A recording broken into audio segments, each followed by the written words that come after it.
One, two, three, four.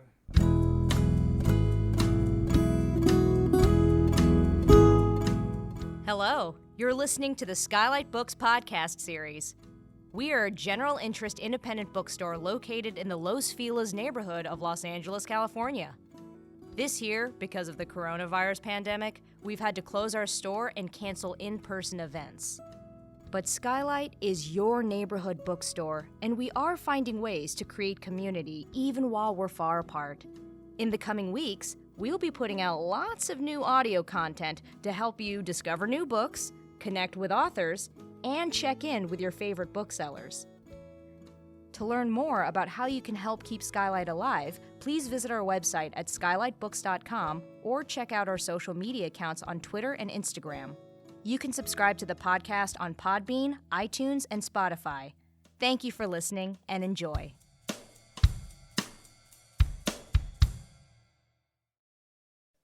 Hello, lovely listeners, and welcome back to SKYLIT. This is the SKYLIT Books podcast series, and I'm your host, Maddie Gobbo. I'm the events manager here at SKYLIT Books in Los Angeles. If you have just discovered us on your podcast listening platform, we are an independent bookstore located in the Los Feliz neighborhood of Los Angeles, California. We are open right now from 11 to 7 on weekdays and 10 to 8 on weekends. And we also have a handy dandy website, skylitbooks.com. You can shop 24/7, and we're happy to ship books anywhere in the United States. So even if you're not here in Los Angeles, you can still check out our shelves. All right, so today I'm very excited. I love it when we have two authors reading their work. So today we're going to have a bit of a poetry, mutual poetry trade-off, and I'm very much looking forward to these readings. So my guests today are Gail Newman and Amy Uyematsu, and they're both poets. I'm going to give them their full introductions in just a moment, but today they're going to be in conversation, and they're also going to be reading their poems back and forth. So get ready, get your ears primed for some good poems. All right, so to introduce our guests. A child of Polish Holocaust survivors, Gail Newman was born in a displaced persons camp in Landsberg, Germany. Her parents immigrated to the United States and settled in Los Angeles, where Gail grew up. She has worked as a poet teacher for Cal Poets and as a museum educator at the Contemporary Jewish Museum. Her poems have appeared in numerous journals and anthologies, including the Doll Collection, Ghosts of the Holocaust, and America, We Call Your Name. Gail was the co-founder and editor of Room, a women's literary journal, and has edited 2 children's poetry collections, C is for California and Dear Earth.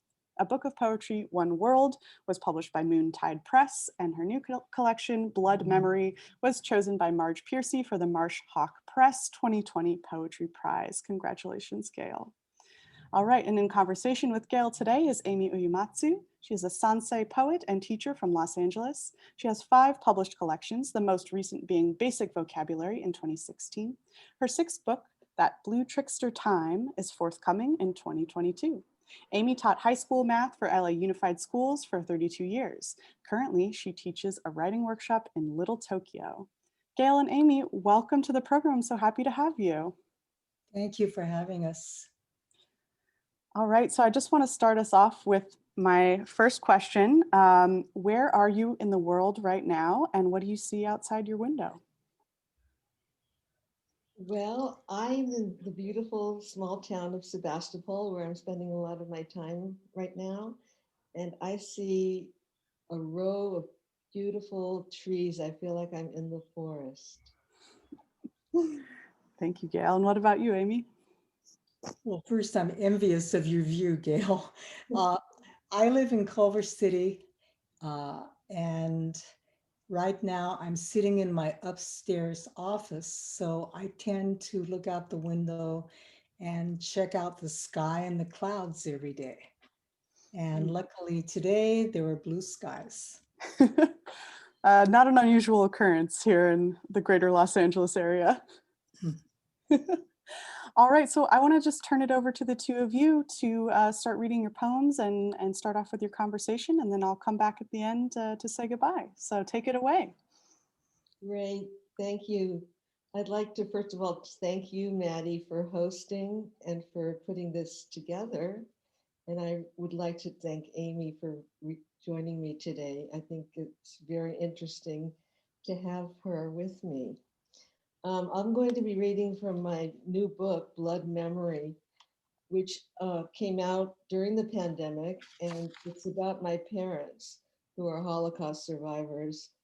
And I've written other books, but it's taken me my entire life to be able to write these poems for various reasons. So the first part of the book is about the war, World War II, and the Holocaust. The second part is about America when we came as immigrants to this country. And the third part is about the present. So the first poem I'm going to read is called Taken. And this tells the story of when the Nazis first came into Poland. My grandfather was one of the first people arrested because he was a journalist. And as Amy and I were going back and forth with our poems, we found a lot of similarities and a lot of parallel ideas. So in this poem, my mother is waiting to find out what happened to her father.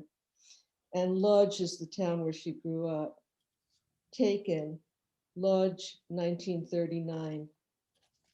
After her father was taken away and her mother's hair turned white overnight, my mother began to grieve. The younger brother, born sickly, lay in bed shivering. They drank glasses of milky tea and locked the doors, waited. On the streets, in fedoras and dark clothes, Jews walked close to buildings, eyes averted. Shops boarded shut, Juden posted in windows, yellow stars sewn onto coats. For 1 year they waited, then halfway through another. Schools closed, friends disappeared. Snow melted into slush. Yesterday melted into tomorrow. Then a notice came, and my grandmother went out into the city, along roads where the branches of the trees were black as ash, and came back with a package in her arms. And she set it on the table, opened it, and as the children watched, lifted out a bundle of clothes, socks, pants, blood-soaked shirt, the smell of flesh, the empty, smoldering sleeves. Okay, you have to kind of take a deep breath after a poem like that, Gail. Gail and I didn't know each other until a few weeks ago, so it's really been a pleasure getting to know you, Gail, through our conversations. And also thank you, Maddie and SKYLIT Books for having us today. I'm going to read a poem that's set more in the 50s and 60s in Sierra Madre, California, a small town of 10,000 people that's just east of Pasadena.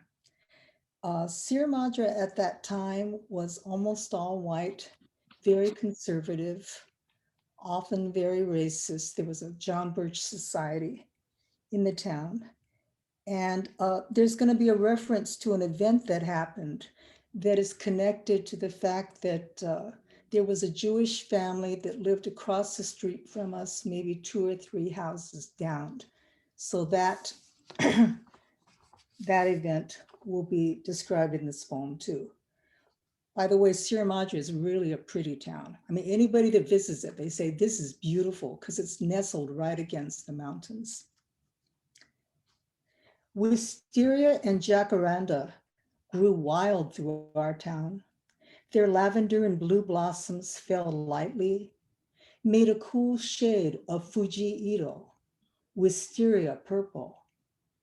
But I felt the whispers and men who won't smile at the children we were. Our grandfathers tending the land long before the flight of city dwellers, 3-bedroom families, and artists who moved into canyons of boulder and pine. Sierra Madre used its natural beauty, tried to make us forget Lima Avenue for Jews, Grove Street for Mexicans and Japs. Wisteria and jacaranda grew wild there too. And one night, we watched a flame burn blue purple on the lawn down our street. But the next day, only a scorched outline that creeps into dreams.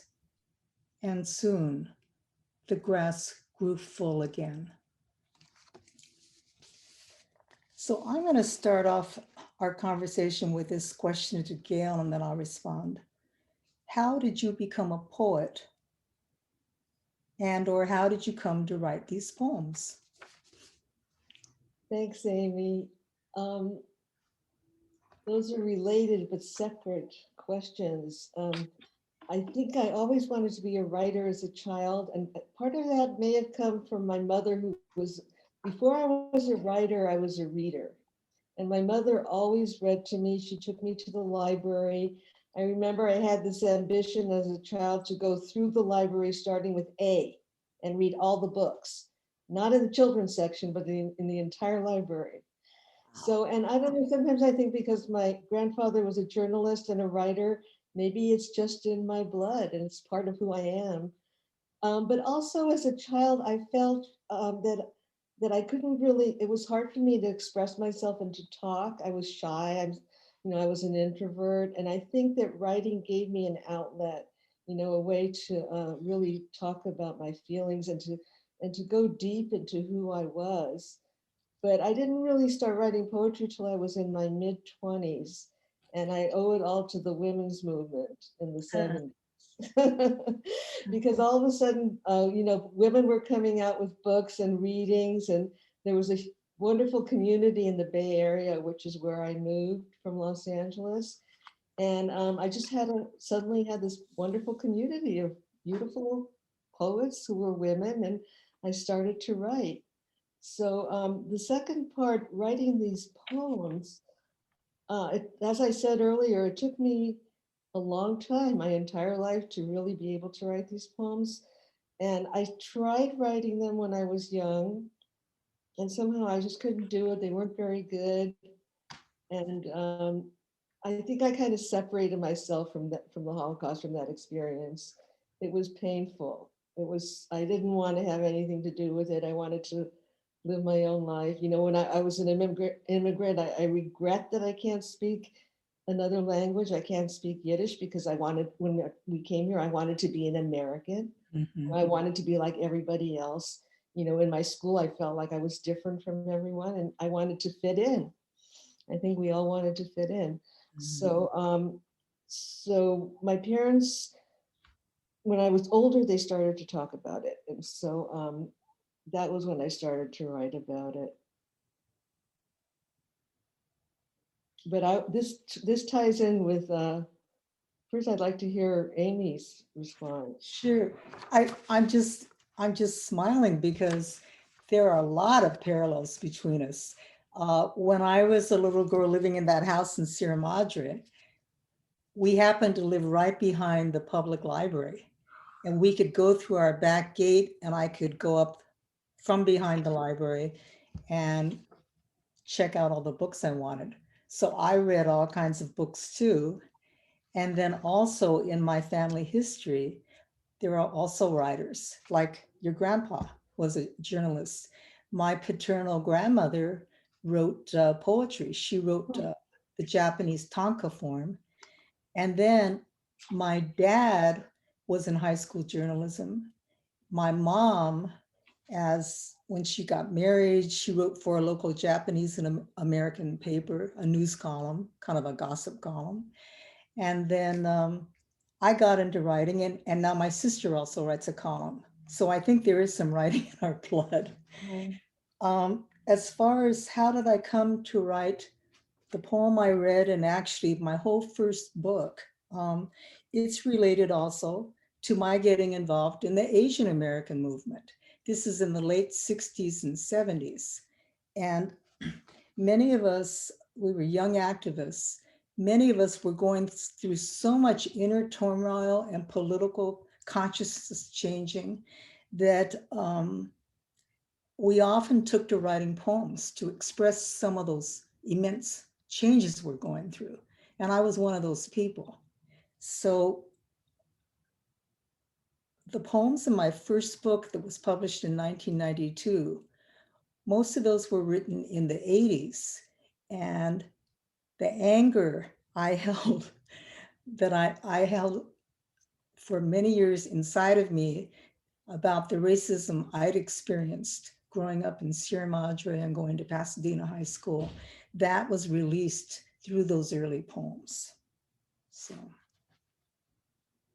okay. So Gail, you want to read, or you were going to say? Well, yeah, I wanted to ask you how you learned, because you did write so much about your family and their experience. How did you learn their story?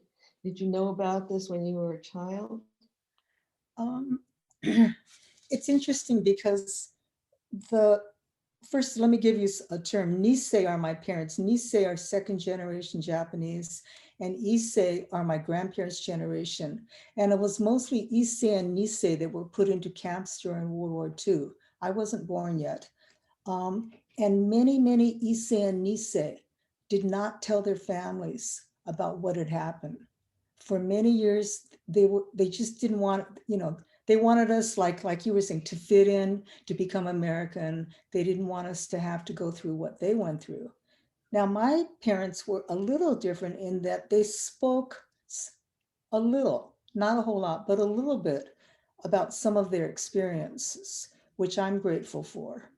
And I think between what I could, once they started telling me, and once I got into the Asian American movement, I was curious. So then I would start asking questions, and then they would talk to me. So it was more maybe in my late teens and 20s that a lot of more information was coming up.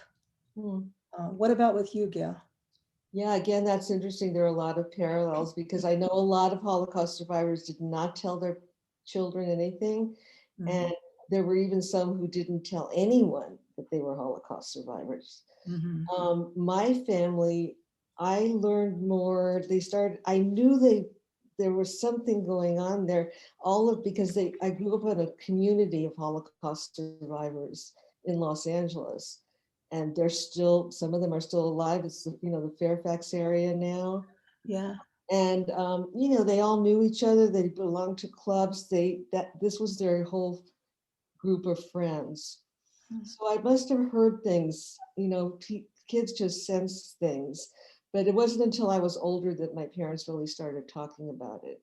And my father would talk about it, my mother, not so much. But, I have a poem about that I'll read in a minute. But when I was in my early 30s, I went to Los Angeles with a friend who did radio documentaries. And her original intention was to do a documentary about my parents. That never happened, but I was left with 12 hours of tape. Ooh. Yes, I know. So we're reacting because Amy and I have really never discussed any of this before. Like you said, Amy, we just met recently over the phone. So so she interviewed them, and she interviewed my whole family, all my aunts and uncles, and I have all these tapes available to me now. But of course, as the years went on, I kept asking them questions. And just recently, I asked my mother a question, and she said, my mother's 100 years old. She lives in Los Angeles. Yes. And I asked her a question. She said, well, I've already told you about that. I said, I know, but I'm writing a poem and I need more detail. So she actually told me something that I'd never heard before. So in my book, I have this poem called Hunger, which is about my father talking about the war. And he would talk, as many people who've been in traumatic situations, like men who come back or people who come back from war, they'll talk about it, if they do talk about it, in a very removed kind of way. So there's no emotion there. This is kind of like what my dad would do. So this poem is called Hunger. Some days at the table, my father's hand is slow to bring bread to his mouth. He is inside the telling of his story, his body far away, hidden under a mattress, jumping off a train into snow, hiding potatoes in his pocket. We dug a trench, this is him talking. Then we filled it up every day, marching there and back, until it was dark. We ate cold soup, not soup, water, nothing. The fork pushes food around the plate while my father swallows the hard words. The eggs cool, the tea turns tepid, milk pooling at the bottom of the cup. Wow.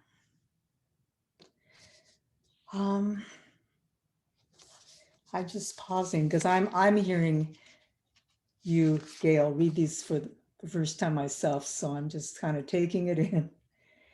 The poem I'm going to read that's kind of reflective of something my mother told me is when she was taken by train out of Pasadena to go to what were called assembly centers. This poem also talks about my growing up and the kind of treatment I would get in the classroom. And also, at the time I wrote this, it was around 1982, 83. And there was a big anti-Japanese climate that was occurring within the US because at that time, Japan was a huge economic competitor to the United States. Major layoffs in the auto industry.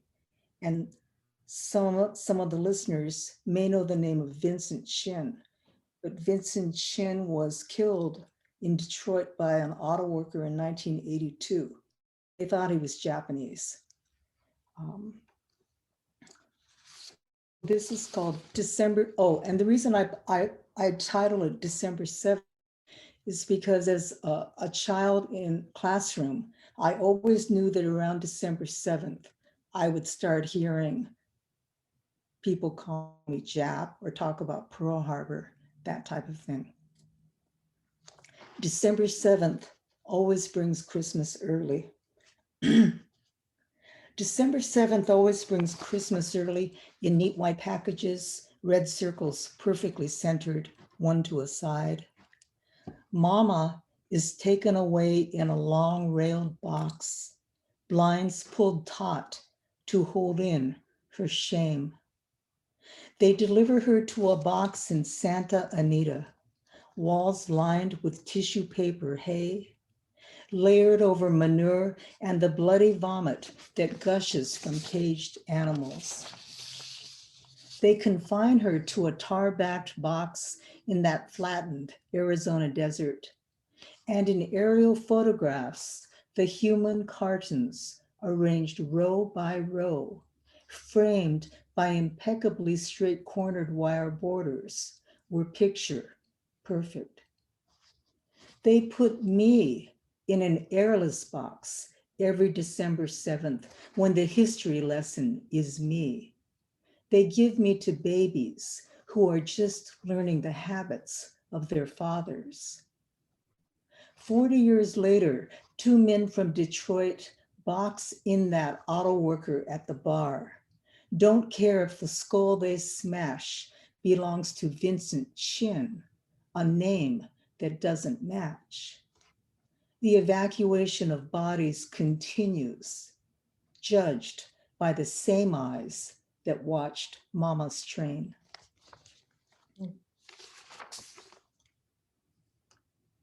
Oh, it's so powerful. It just takes my breath away. So did you want to say something about how this poem relates to what's going on now? Yeah, I mean, as a lot of people know because of what's happening nationally, we're going through a pandemic that includes anti-Asian hate crimes in numbers that we've never seen before. I think in March of this year, I read there had been over 3,000 reported anti-Asian hate crimes. And how, to me, this relates to the poem I just read was even when Vincent Chin was murdered, many of us felt that this is all part of the same yellow peril anti-Asian racism that's occurred since the first Chinese immigrants came over in the 1800s. There have been, upswings in periods when there were lynchings, murders, that type of thing. And then it might get quiet for a while, and then it would occur again and quiet again. So of course, what we're seeing now is really, I've never been this fearful of my own physical safety. I'm in my early 70s now. And despite all the racism, I never felt physically insecure until now, because many of the assaults against Asians are being done against women and older people. So I don't know. Yeah. Gail? Again, that is so powerful to me because, we think when you say it stretches far back, Mhm. and you think it's gone away and then it comes up again. I mean, this is how I have been feeling lately as well, with everything that's going on in our country, the Nazis, the anti-Black, all of it. I just feel like there's so much racism, and I always felt safe. I remember my parents used to say, you don't know about prejudice. And I thought, oh, that's so old school, that's old country. We're in America, that doesn't happen here. But I'm thinking more and more about how you say these things recur. You think it's gone and then it comes back. Right. And I just feel that so strongly. You may have heard this Jewish expression about the Holocaust, never again. Mhm. Well, it's because we say never again. We're not just talking about the Holocaust. We're talking about racism. We're talking about genocide. There's a quote by Elie Wiesel, who was a really prominent Holocaust survivor and a novelist. And this is a quote from him. He said, "We must take sides. Neutrality helps the oppressor, never the victim. Silence encourages the tormentor, never the tormented." Mhm. And there's this list of Nazi warning signs. There are like 14 numbers. And number 2 on the list is disdain for human rights. And Mhm. that's one of the first signs of fascism. I really wanted to read with you today, Amy, because I feel this pain in my body about what's happening to Asian Americans, to Japanese Americans, and all the racism in the country right now and in the world. Mhm. So now I have to take a breath, and I see that I'm supposed to read another. Amy and I kind of we didn't rehearse, but we have a little list of things we're going through. So that's funny because I'm catching my breath, and my next poem is called Breath. So this is a poem of questions and answers, but of course there are no answers. Breath. Did you ever have a family? Yes. And a table, chairs. My brother slept in a bed beside my bed. Our voices were thick with singing as we walked the rain-stained streets. Horse stink, cabbages, the sky camouflaged under chimney smoke from textile factories. Home was everywhere in that place, and we were the stories our parents told. Did you ever have a family? I did. It was winter. We skated on the drugged frost of God's breath, as if the world was a frozen lake, and we in our mittens and cloth coats could not see the cold clouds rising from our own mouths. Did you ever have a family? My father carried in his pocket my hand, our paces in step, others walking toward us in black fedoras and colored kerchiefs, a crunch underfoot of dry leaves, snow. One was taken, then another. The rooms of the houses shrank with loss. Neighbors pulled shirts and socks still damp in from the wine. Children were kept indoors. A woman was hauled by her hair down a public street and no one called out. They looked away. They said later they did not see. In open daylight at the newsstand in front of the cafe.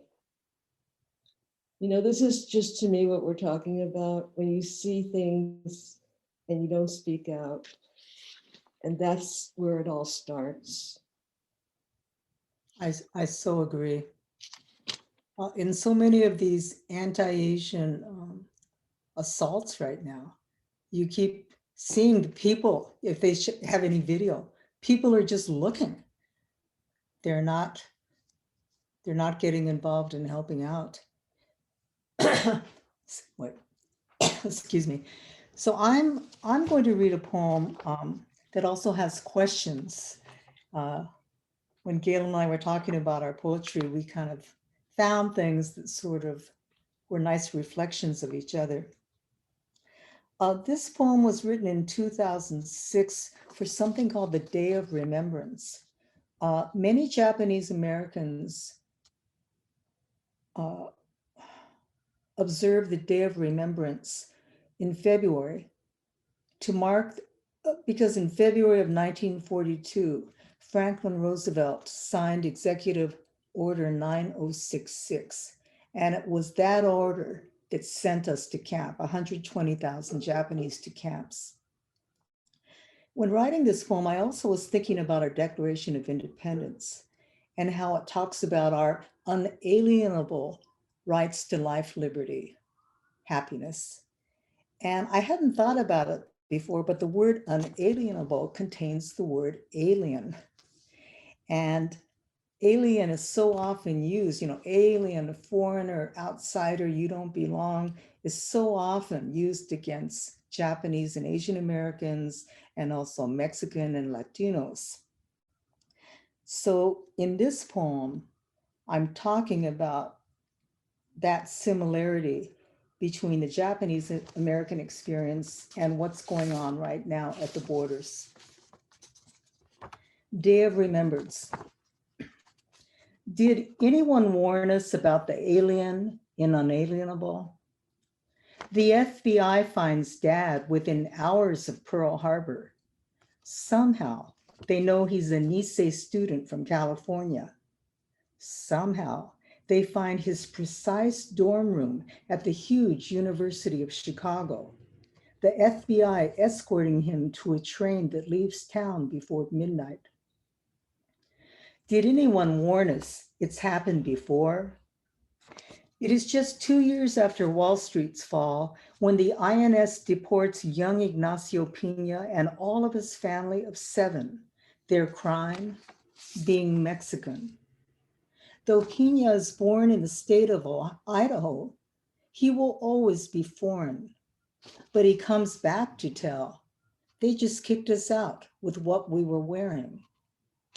Did anyone warn us? We can still hear the screams, razzia, raid, razzia at nearby La Placita. We can hear those frantic mariachis trying to rouse spirits as hundreds wait at Union Station. Does anyone care? No one remembers Dad's sister, Alice, who contracts TB at Manzanar and never gets past her teens. Will anyone protect us when our rights as citizens undergo American subversion and we're the unwanted alien, which translates to detention, relocation, confiscation, degradation, subjugation, violation? Did anyone warn us about the alien in Unalienable?